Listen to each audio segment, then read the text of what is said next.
Hi friends, कैसे हैं आप लोग। उम्मीद है बहुत बेहतर होंगे। आज हम इस वीडियो में फाइनेंशियल प्लानिंग के बारे में बात करेंगे कि फाइनेंशियल प्लानिंग कैसे की जाए। वैसे तो हमें फाइनेंशियल प्लानिंग फाइनेंशियल एडवाइज़र के थ्रू करना चाहिए, लेकिन अगर हम खुद करना चाहें तो कैसे कर सकते हैं, तो आइए यही जानते हैं। देखिए friends, today we are facing many challenges to achieve financial goal. आप जानते हैं कि आज के टाइम में हम काफ़ी सारे चैलेंजेस फेस करते हैं जिससे कि हम फाइनेंशियल गोल अचीव नहीं कर पाते हैं। जैसे कि loss of income due to earning members death, job की टेंशन की जॉब चली गई, जैसे आप देख रहे हैं कोरोना काल में। Health emergency, emergency fund, child education, marriage fund, retirement planning, right investment and inflation. इन सब पॉइंट्स को हम वन बाय वन कवर करेंगे एक एग्जांपल के साथ। तो आइए देखते हैं। देखिए, एक एग्जांपल लेते हैं मिस्टर राज की फैमिली का। मिस्टर राज की फैमिली जो है उसमें 3 मेंबर्स हैं। मिस्टर राज खुद है 30 साल के, उनकी वाइफ है 28 साल की, और उनका 2 साल का बच्चा है। उनका अपना घर है और वो उनके वेल सेटल जॉब है। 5 लाख का उनका पैकेज है। तो अब हम देखते हैं कि मिस्टर राज अपने लिए कैसे फाइनेंशियल प्लानिंग कर सकते हैं, या फिर हम इसे क्या ऑप्शन दे सकते हैं।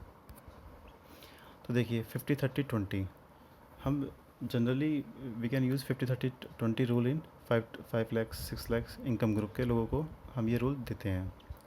इसका मतलब क्या है कि 50% on needs, 30% on desire, 20% on savings. But हम इस केस में सेविंग्स पे हम ज़्यादा ध्यान रखेंगे, क्योंकि अभी जो मिस्टर राज उनके पास कोई लाइबिलिटी नहीं है, उनकी एज भी कम है, अभी बच्चा भी उनका छोटा है और घर भी उनका अपना है।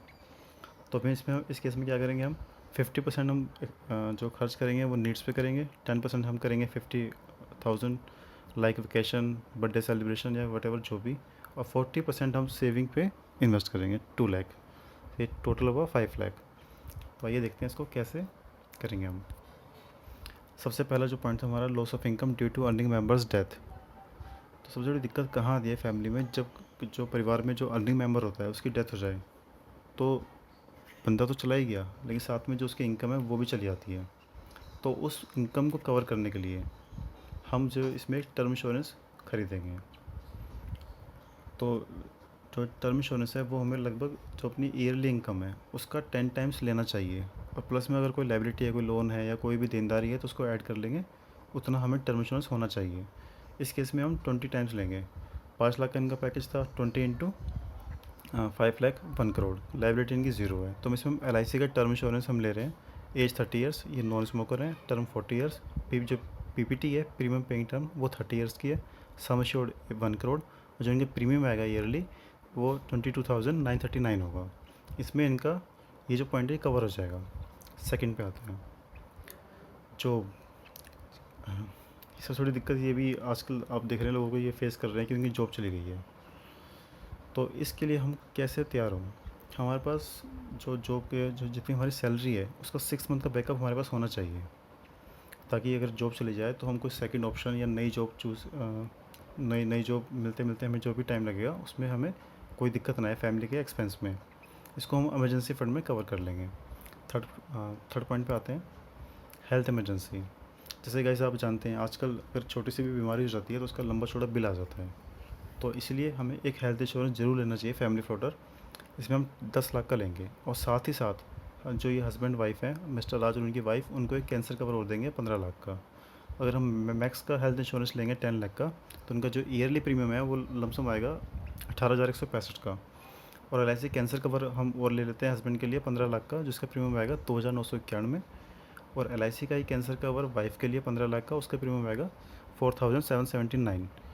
टोटल हो जाएगा आपका 25,935। फोर्थ पॉइंट पे आते हैं, इमरजेंसी फंड।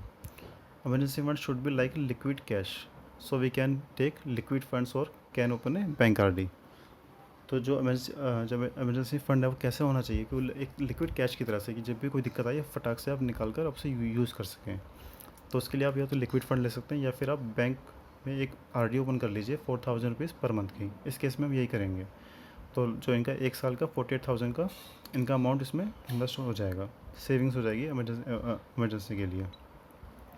अब आते हैं फिफ्थ पॉइंट में, चाइल्ड एजुकेशन। ये भी एक बहुत बड़ी जिम्मेदारी है पेरेंट्स की, भाई बच्चों को हम अच्छी एजुकेशन दें। तो उसमें वही दिक्कत आती है कि अगर मान लीजिए अगर उनके मिस्टर राज नहीं रह पाते हैं तो उसकी एजुकेशन कैसे पूरी होगी जब वो 12th पास करेंगे, कुछ बड़ी उसके लिए जाएंगे एजुकेशन के लिए। तो इसमें हम क्या करेंगे, एक चाइल्ड प्लान लेंगे LIC का जीवन तरुण, 5 लाख का सम एश्योर्ड लेंगे इसमें, लेकिन साथ में PWB राइडर। एज बच्चे की 2 साल है, टर्म आपका 23 साल का हो गया, पीपीटी हो गया 18 साल का, और जो पीडब्ल्यूबी है यस, क्योंकि पीडब्ल्यू में क्या होता है, प्रीमियम वेवर बेनिफिट। इसमें क्या है मिस्टर राज, अगर बाई चांस उन्हें कुछ हो जाता है तो ये पॉलिसी वैसे की वैसे चलती रहेगी, आगे के सारे प्रीमियम माफ़ हो जाएंगे और पॉलिसी के सारे बेनिफिट उनको वैसे ही मिलेंगे जैसे उनके रहने पे प्रीमियम भरते हुए मिलने थे। तो अभी फ़िलहाल जो इनका प्रीमियम आएगा पहले साल 24,449 का, और सेकेंड ईयर से 23,922 का। आफ्टर जो इसका जो रिटर्न है 25 ईयर्स के बाद अप्रोक्सीमेट 11,77,000 होगा। अब आते हैं 6 पॉइंट पे, रिटायरमेंट प्लानिंग।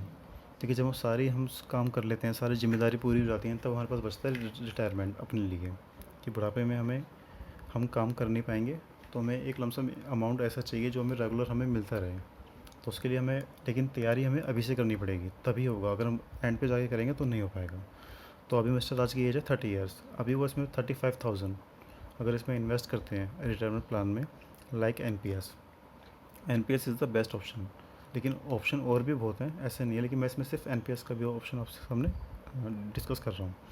मान लीजिए 35,000 रुपये ईयरली एन पी एस में वो डालते हैं और 10% का उन्हें रिटर्न मिलता है, तो 30 ईयर्स के बाद जो उनका कॉपस अमाउंट होगा वो अराउंड 60 लैक्स होगा, सॉरी 58 लैक्स होगा। मतलब ये है कि अगर जैसे जैसे उनकी इनकम बढ़ेगी उसके साथ साथ वो और भी इसमें एडिशन करते जाएंगे, अदरवाइज़ 58 लाख तो उनके हो ही जाएंगे अगर वो ईयरली ये भी सेम करते रहते हैं इन्वेस्टमेंट। तो सो इसमें जो आपकी रिटायरमेंट की जो टेंशन है वो ख़त्म हो जाएगी। और 7 पॉइंट पे आते हैं, इन्वेस्टमेंट। देखिए investment should be based on risk profile. Means कि आप देखिए आपका रिस्क एपेटाइट क्या है, कि आप रिस्क कितना ले सकते हैं। तो जो भी आप इंस्ट्रूमेंट, जो भी आप टूल आप चूज़ कर रहे हैं इन्वेस्टमेंट के लिए, उसमें अपना रिस्क को आप ज़रूर देख लीजिएगा। तो सबसे बेस्ट तो ये रहेगा कि आप उसे डाइवर्सिफाइड कर दें, कि थोड़ा आप गोल्ड फंड में, थोड़ा म्यूचुअल फंड में, थोड़ा बॉन्ड्स में, थोड़ा एफडी में, थोड़ा अलग अलग, तो ज़्यादा अच्छा रहेगा। अदरवाइज़ जैसा आप करना चाहें, लेकिन अपना रिस्क देख कर। अगर हम 43,000 पर ईयर सेविंग्स इन्वेस्ट करते हैं और उसका जो कंपाउंडिंग रिटर्न हम मान लेते हैं 10% आता है, तो लगभग 10 साल में 7 लैक्स हो जाएगा। और लगभग 20 साल तक कंटिन्यू करते हैं तो 25 लाख हो जाएगा। और अगर 30 ईयर्स तक करते हैं तो 71 लैक्स हो जाएगा। तो अब आप इसके अकॉर्डिंग अगर कोई अपना लॉन्ग टर्म का कोई गोल सेट करना चाहते हैं कि भाई 10 साल के बाद मेरे पास इतना अमाउंट आ जाए या 20 साल के बाद इतना अमाउंट आ जाए, तो आपको उसी के अकॉर्डिंग इन्वेस्टमेंट करनी पड़ेगी। तो अब आते हैं हम नेक्स्ट पॉइंट पे, inflation. Inflation is very big problem today. जैसा कि हम सब जानते हैं कि इन्फ्लेशन होती क्या है, महंगाई सबसे ज़्यादा दिक्कत है आज की। कि हम कुछ रेट लेकर आते हैं, कल उसका रेट बढ़ जाता है। अगर हम 5 साल 10 साल पहले की बात करें तो आपने देखा होगा कि क्या रेट था, सामान मिलता था, और आज वो किस रेट पे सामान मिलता है। तो इसलिए आपकी जो भी इन्वेस्टमेंट है वो इन्वेस्टमेंट ऐसी होनी चाहिए कि जो इन्फ्लेशन को बीट करे। बीट मतलब जैसे मान लीजिए इन्फ्लेशन आपकी 6% है और आपका इन्वेस्टमेंट भी मान लो 6% है, जैसे कि आजकल एफडी पे 6% के अराउंड आपको इंटरेस्ट मिलता है। तो एक साल के बाद कितना मिला, 1 लाख पे 1,06,000। लेकिन मान लीजिए अगर इन्फ्लेशन भी 6% है तो आपका सेट ऑफ हो गया, आपने क्या जो गेन किया वो तो ज़ीरो हो गया। तो इसीलिए आपकी जो इन्वेस्टमेंट है वो इन्फ्लेशन से ऊपर होनी चाहिए। तो मान लीजिए अगर 10% है तो -6% कर दीजिए, तो आपके जो रियल एक्चुअल जो अमाउंट एडिशन हुआ उसमें जो गेन किया वो 4% हुआ। तो इसलिए हमेशा इन्फ्लेशन को ध्यान में ज़रूर रखें।